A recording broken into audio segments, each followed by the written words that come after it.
ดีเนาะวันนี้ก็จะไปลิ้นให้ไปลิ้นน้อยหนึงเป็นอย่างลิ้นอาจจะให้เบิ่งบรรยากาศว่าเฮาอยู่เกาหลีเราใช้ชีวิตแบบใดเนาะแล้วก็สามารถให้พี่น้องได้เห็นเนาะนี่คือรุ่นอ้ายที่อยู่นำกันเนาะ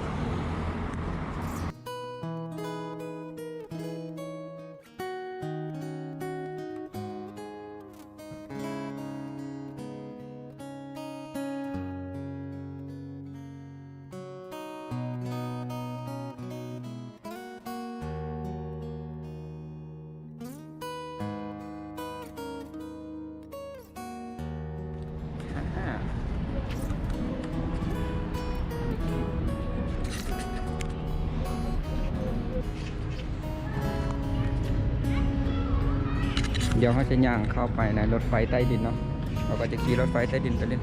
ตอนนี้ก็จะเป็นโบสถ์นะ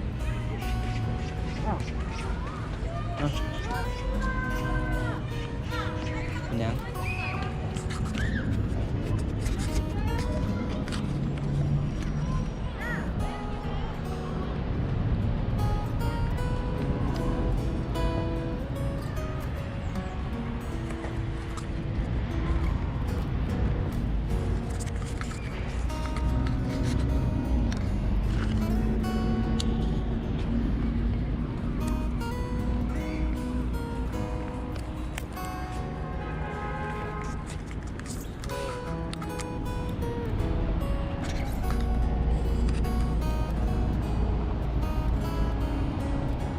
ดำเซอร์เครื่อง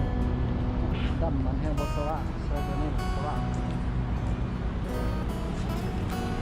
เนี่ยเขาจะเป็นคันไดเลื่อนลงไปทางรถไฟใต้ดินเนาะ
เพราะว่าการเดินทางอยู่ในเกาหลีใต้เขาจะใช้บัตรนะนี่ก็คือบัตรธนาคารเราสามารถเดินทางได้นะ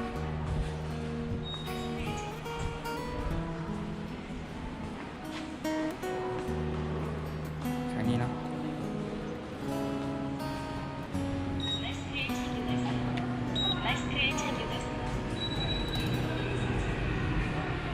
การเดินทางครั้งหนึ่งเนาะจะใช้ 1,000 กว่าวอนเนาะรถไฟมาแล้วนะ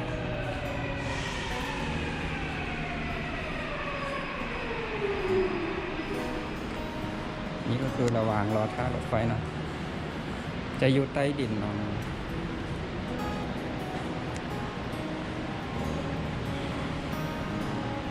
ช่วงโควิดจะปกครองมีคนมากันแล้วนะ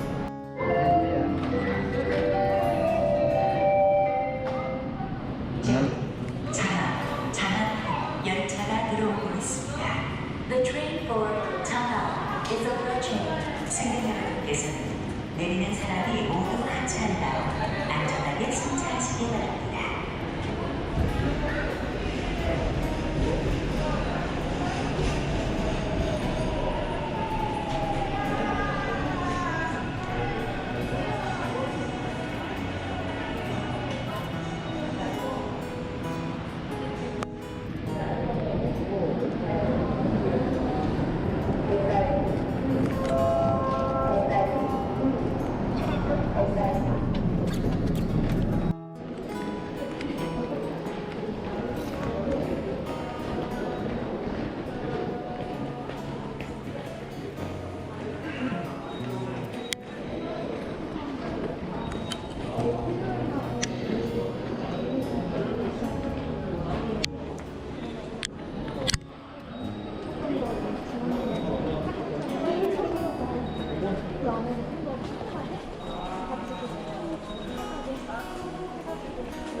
คนค่อนข้างจะหลายเนาะ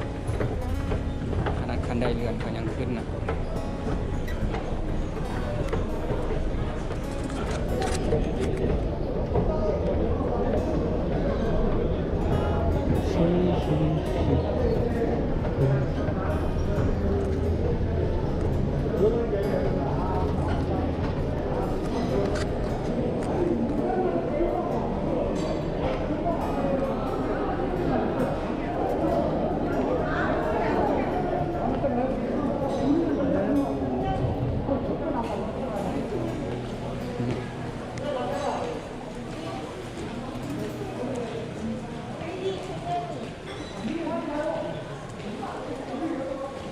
นี่ก็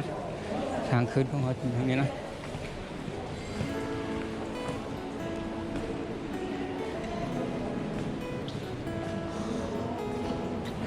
นี่เนาะเราจะไปเวกี้เนาะ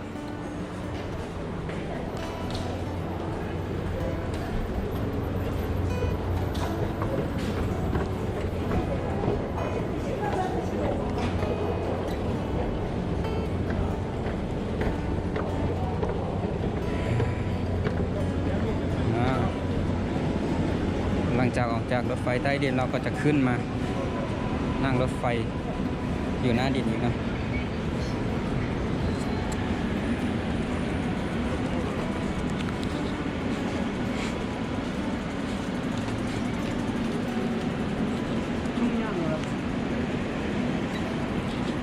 ตอนนี้เขาอยู่สร้างบ่งยอกนะแล้วก็เขาจะไปเวกีจะต้องนั่งอีก 3-4 ยอก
ประตูยัง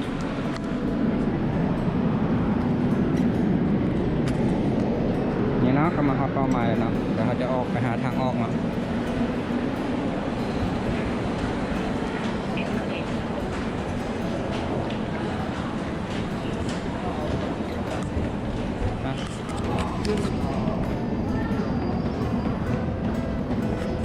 คนค่อนข้างจะหลายเนาะ